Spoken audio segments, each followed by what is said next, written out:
Hello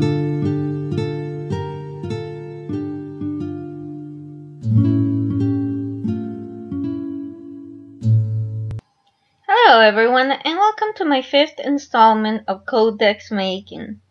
This week, we work on transcription and decoration of the choirs.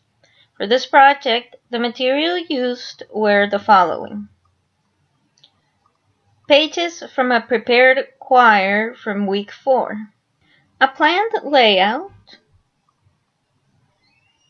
a text to transcribe. I have chosen an excerpt from The Monk by Matthew Lewis. Pen or ink, and decoration materials. This time I have used acrylic paint. The plan. Our first step in the decoration process was to plan the layout of our pages. First, planning the writing space with spaces left for the letters and the coloring to go. 2. Actually writing the excerpt. 3.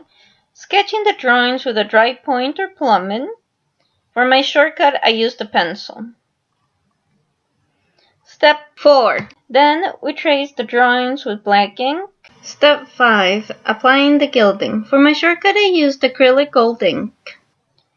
And step 6. Applying the colors. And for my shortcut, I used acrylic paints.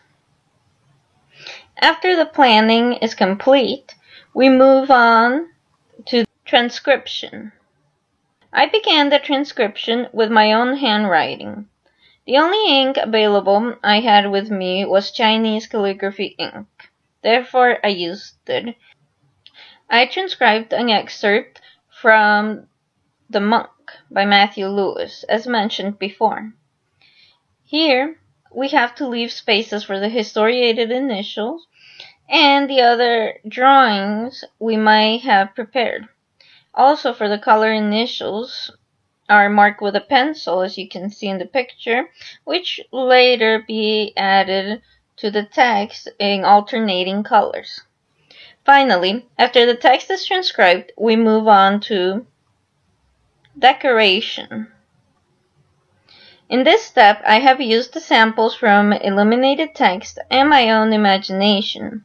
The drawings are based on the text, which is about a seemingly pious monk who lectures onto the other monks about piety and goodness and celibacy, but yet he finds a way to enter into a convent where a young maiden he desired stayed, and he tries to take advantage of the young maiden with the aid of a beautiful and evil witch, Matilda.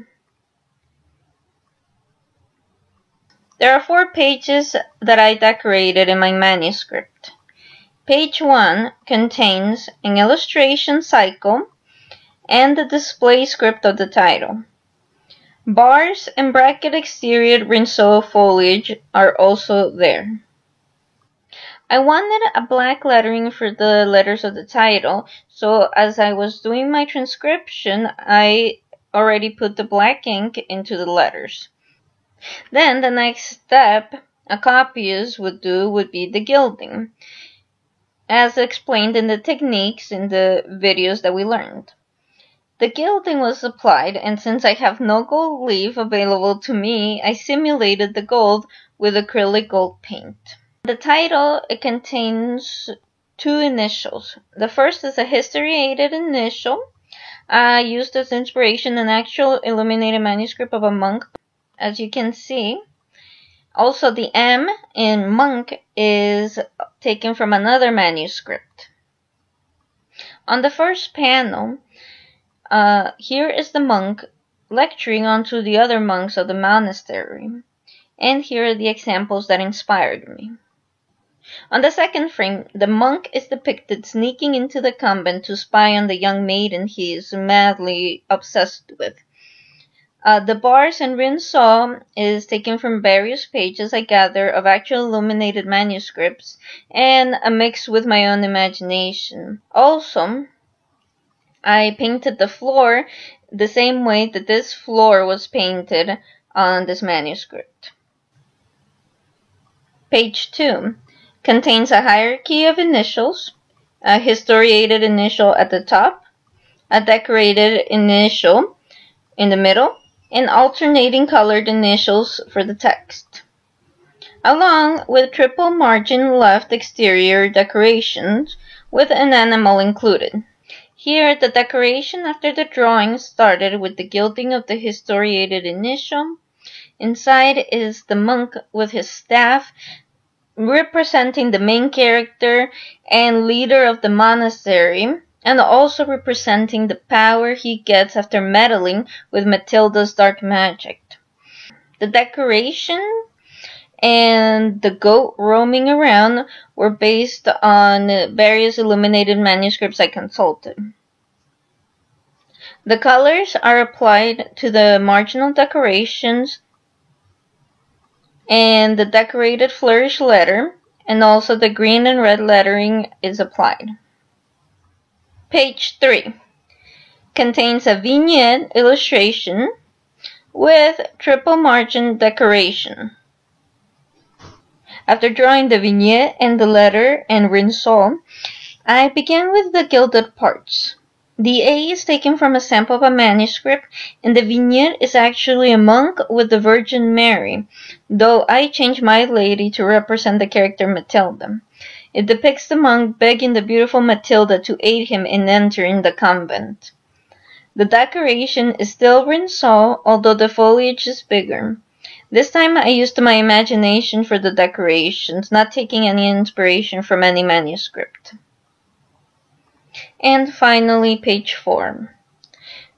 The final page holds a pillar-like initial of the letter I, covering the entire page. This was my attempt at simulating the pictorial illusionism of the 15th century with a more vivid and larger rinceau.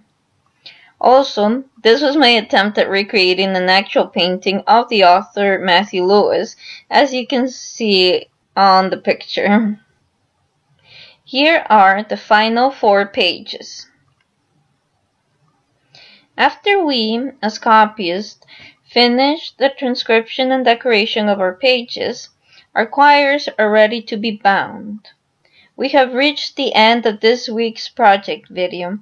I hope you enjoyed it, and see you next and final week when we end our project by binding our medieval codex.